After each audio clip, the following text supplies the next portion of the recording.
ఒకవైపు వరదలు బీభత్సం కూడా నడుస్తూ ఉంటే మీరు ఇక్కడ నిమ్మకు నీరెత్తనట్లు మీ కలెక్షన్లో మీరు నిమగ్నమై ఉన్నారు. ఎక్కడ కూడా సహాయ సహకారాలు అందించకుండా పేపర్కి స్టేట్మెంట్లకు మాత్రమే పరిమితమవుతూ ఉన్నారు. ఎక్కడ పడితే అక్కడ రోడ్లు మరమ్మతులు లేవు, ఇరిగేషన్ డిపార్ట్మెంట్లో మరమ్మతులు లేవు, కొత్తగా శాంక్షన్స్ లేవు, కొత్తగా మీరు ఇస్తామని చెప్పినటువంటి రైతు బంధు కూడా ఇప్పటి వరకు మీరు ఇవ్వలేనటువంటి దుస్థితిలో ఉన్నారంటే మీరు కేవలం ఇచ్చిన సంక్షేమ కార్యక్రమాలు, నడుస్తున్న సంక్షేమ కార్యక్రమాలు కూడా మీరు అమలు చేయకుండా,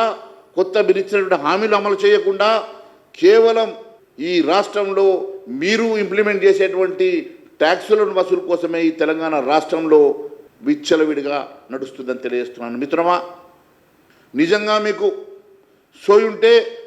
నిజంగా ఈ రాష్ట్ర ప్రజానీకం మీద మీకు ప్రేమ అభిమానం ఉంటే, మీకు గెలిపించినటువంటి మీ ప్రజల మీద మీకు విశ్వాసం ఉంటే మీరు ఎందుకు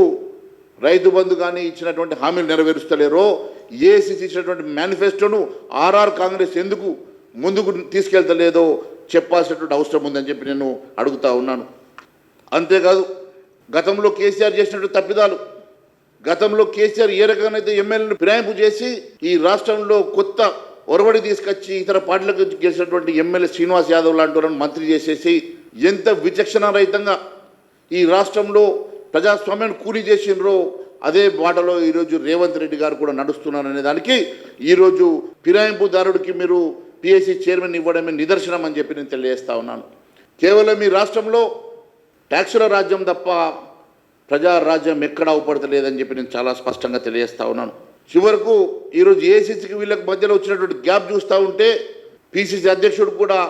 మీరు ప్రపోజ్ చేసిన వ్యక్తికి కాకుండా మీ వ్యతిరేక వ్యక్తికి రావడం, ఈరోజు మీరు చెప్పిన వాళ్ళకు కూడా మంత్రి పదవులు ఇచ్చే పరిస్థితులు లేకపోవడం, మీరు ఏఐసిసి ఇచ్చినటువంటి ఏ హామీ నెరవేర్చలేని దుస్థితిలో మీరు ఉండడం, ఈరోజు మీరు ఒకవైపు పిఎస్సి చైర్మన్ ఒక వలసదారుడికి మీరు ఇచ్చే పరిస్థితి ఉంటే మీ కొలీగ్ మంత్రి పొన్నం ప్రభాకర్ గారు ఒక రకంగా స్వాగతిస్తున్నామని చెప్పడం వెనుకనే మీ మధ్యలో ఏ రకమైనటువంటి మరి మంత్రుల మధ్యలో ఒక మాట లేదు, ఒక బాట లేదు, మీ మంత్రుల మధ్యలో ఉన్నటువంటి డిఫరెన్సెస్ చాలా స్పష్టంగా తెలిసిపోతూ ఉన్నాయి.